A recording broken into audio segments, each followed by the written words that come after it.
نحمده ونصلي على رسوله الكريم اما بعد فاعوذ باللہ من الشیطان الرجیم بسم اللہ الرحمن الرحیم سورۃ العصر والعصر ان الانسان لفی خسر الا الذین آمنوا وعملوا الصالحات وتواصوا بالحق وتواصوا بالصبر والعصر، اور قسم ہے زمانے کی. ان الانسان، بے شک ایک انسان، لفی خسر، وہ خسارے میں ہے. ان الانسان لفی خسر، بے شک انسان خسارے میں ہے، نقصان میں ہے. الا الذین، مگر وہ لوگ، آمنوا، جو ایمان لائے، وعملوا الصالحات، اور نیک اعمال کیے، وتواصوا بالحق، اور ایک دوسرے کو حق کی تاکید کرتے رہے، وتواصوا بالصبر، اور آپس میں صبر کی تلقین کرتے رہے. اس صورت کے اندر اللہ تعالیٰ نے 4 باتیں کرنے کا ایک طریقے سے حکم دیا ہے، اور انسان کو یہ سمجھانے کی کوشش کی ہے کہ اگر انسان ان 4 باتوں پر عمل نہیں کرتا تو وہ خسارے میں ہے، اپنے آپ کے لیے وہ نقصان جمع کر رہا ہے، یا اپنے آپ کے لیے گھاٹے کا سودا کر رہا ہے. تو سب سے پہلے اللہ تعالیٰ نے اس صورت کے اندر زمانے کی قسم کھائی، والعصر، اور قسم ہے زمانے کی. تو زمانے کی قسم کھانے کی وجہ 2 ہے. ایک یہ کہ دنیا کے اندر جو کچھ بھی ہو رہا ہے نا، دنیا کے زمانے میں، دنیا کی زندگی کے اندر جو کچھ بھی ہو رہا ہے تو وہ ساری چیزیں زمانے میں ہی ہو رہی ہیں نا. جب سے دنیا بنی ہے، جب سے لے کے اب تک کا جو زمانہ ہے، اچھائیاں، برائیاں، نقصانات، فائدے، ساری چیزیں کیا ہو رہا ہے، اس دنیا کے اندر ہو رہا ہے. اور دنیا سے مراد زمانہ ہے، یعنی جو کچھ بھی اچھا، برا، بھلا، بد، جو کچھ بھی ہوتا ہے وہ زمانے میں ہوتا ہے. دوسری وجہ زمانے کی قسم کھانے کی یہ ہے کہ انسان کی جو زندگی کا زمانہ ہے، یا جو انسان کی زندگی ہے، وہ بھی ایک زمانہ ہے. اور اس کی جو زندگی کا حصہ ہے، یا اس کی زندگی کا جو زمانہ ہے، وہ اس کا ایک سرمایہ ہے. اسے وہ چاہے تو اچھی جگہ لگا لے، اور اسے وہ چاہے تو بری جگہ لگا لے. یعنی جو ایک انسان کی زندگی ہے، 60 سال، 70 سال، 80 سال، اور اس کی جو یہ زندگی کا زمانہ ہے، 60، 70، 80 سال کا زمانہ، یہ اس کا سرمایہ ہے.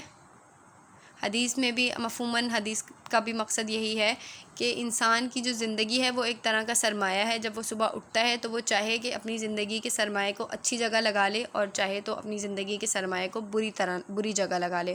اچھی جگہ لگا لے گا تو آخرت میں سکون کی، امن کی، بھلائیوں کی، نعمتوں کی، راحتوں کی زندگی پالے گا. اگر وہ اپنے آپ کو دنیا کے اندر برے کاموں میں لگا لے گا تو وہ کیا ہے، بدامنی، بدسکونی، بدحالی، عذاب، اذیتوں، تکلیفوں والی زندگی اپنے لیے مقدر کر لے گا.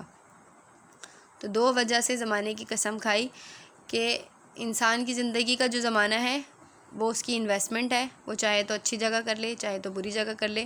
اور دنیا کے اندر، دنیا کے زمانے میں جو کچھ بھی ہوتا ہے وہ زمانے میں ہی ہو رہا ہے. دنیا میں اچھا، بھلا، برا جو کچھ ہو رہا ہے وہ زمانے کے اندر ہو رہا ہے، اس لیے زمانے کی قسم کھائی.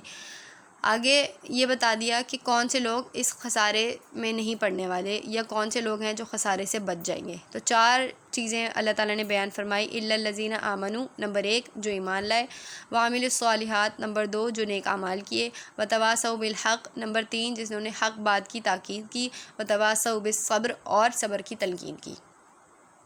تو اپنی زندگی کے زمانے کو اچھی جگہ جو انویسٹ کرے گا تو اس کی انویسٹمنٹ کیا ہے، وہ یہ ہے کہ نیک ایمان لے آئے، اللہ تعالیٰ کی ذات پر ایمان لے آئے، اور ایمان لانے کے بعد نیک اعمال کرنا ہے. نیک اعمال کے اندر ساری چیزیں آ جاتی ہیں، حقوق العباد بھی آ جاتے ہیں، حقوق اللہ بھی آ جاتے ہیں، ساری چیزیں جو نیک اعمال اللہ تعالیٰ نے اسلام کے اندر بتائے ہیں وہ. تیسری چیز جو ہے وتواصوا بالحق، یعنی آپ نے خود ایمان لا کر خود نیک اعمال نہیں کرنے، بلکہ حق بات کی تلقین بھی کرنی ہے. اب اس حق بات کے اندر دونوں طرح کی حق بات آ جاتی ہیں.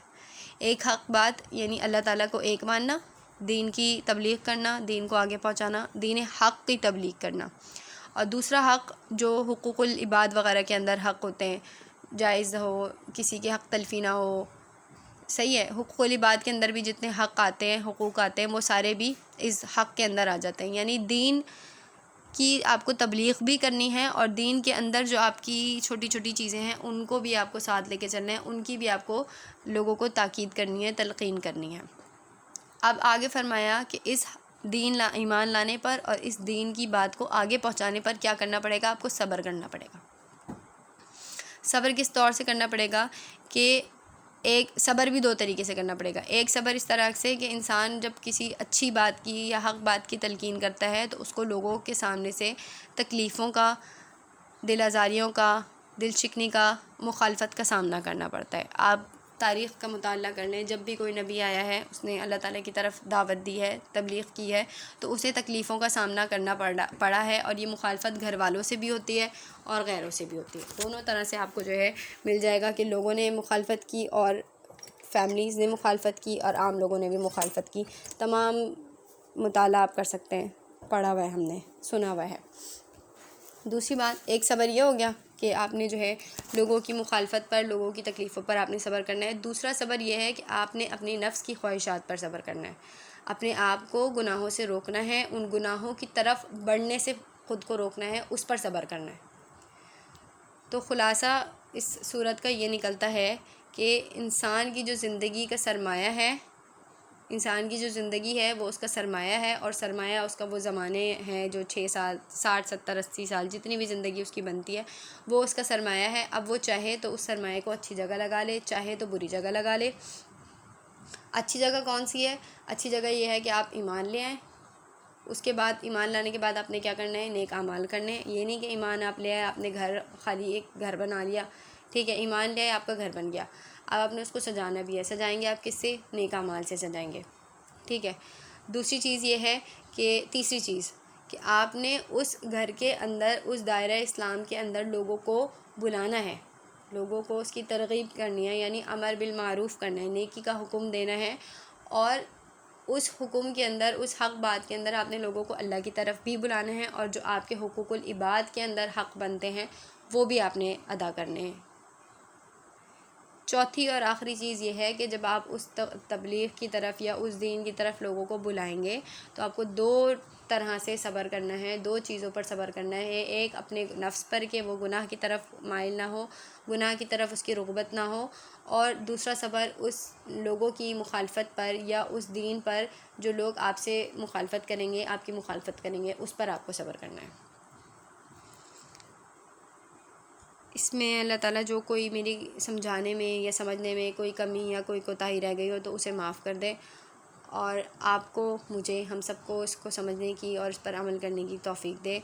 وآخر الدعوانا ان الحمد للہ رب العالمین.